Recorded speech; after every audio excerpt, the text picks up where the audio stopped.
भारतीय जनता पक्षाने गुरुवारी रात्री उशिरा पालघर मतदारसंघातील उमेदवार जाहीर केल्यानंतर राज्यातील लोकसभेच्या लढतीचे चित्र स्पष्ट झाले आहे।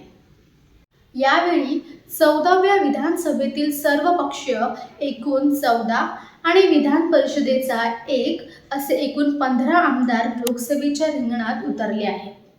त्यामुळे मतदार राजा यापैकी किती आमदारांना खासदार बनवून दिल्लीत पाठवेल याविषयी उत्सुकता आहे। मुंबईतील 6 लोकसभा मतदारसंघात एकूण 4 आमदार खासदारकीसाठी आपले नशीब आजमावत आहेत।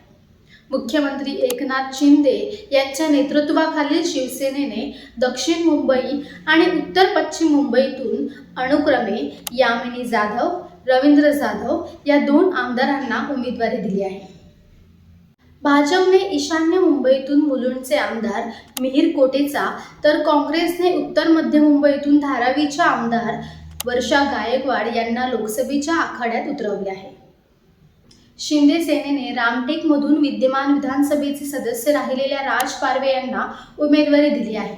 पारवे हे 2019च्या विधानसभा निवडणुकीत उमरेडमधून काँग्रेसच्या चिन्हावर निवडून आले होते। लोकसभा निवडणूक लढवण्याची संधी मिळाल्याने पारवे यांनी काँग्रेस पक्ष आणि आमदारकीचा राजीनामा देत शिंदे सेनेत प्रवेश केला होता। मुख्यमंत्री शिंदे यांनी औरंगाबाद लोकसभा मतदारसंघातून पैठणचे आमदार संदीपान भुमरे यांना उमेदवारी दिली आहे। भुमरे हे शिंदे मंत्रिमंडळात कॅबिनेट मंत्री आहेत। भाजपने चंद्रपूरमधून सांस्कृतिक कार्यमंत्री सुधीर मुनगंटीवार यांना लोकसभेचे तिकीट दिले आहे। तर सोलापूर लोकसभा मतदारसंघातून माळशिरसचे आमदार राम सातपुते यांना भाजपने मैदानात उतरवले आहे। अन्य पक्षांच्या तुलनेत काँग्रेसने सर्वात जास्त आमदारांना लोकसभेच्या मैदानात उतरवले आहे।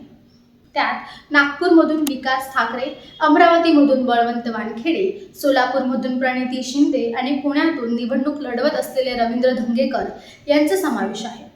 राष्ट्रवादी काँग्रेस शरदचंद्र पवार पक्षाने अहमदनगरमधून निलेश लंके यांना उमेदवारी दिली आहे।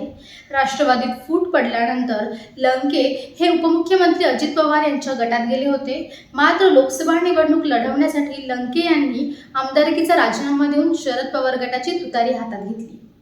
याशिवाय विधान परिषदेचे सदस्य शशिकांत शिंदे हे सातारा लोकसभा मतदारसंघातून लोकसभेसाठी नशीब आजमावत आहेत। मावळत्या मोदी सरकारमध्ये मंत्री असलेले नितीन गडकरी, पियुष गोयल, नारायण राणे, रावसाहेब दानवे, डॉक्टर भारती पवार, कपिल पाटील हेही निवडणूक लढवत आहेत।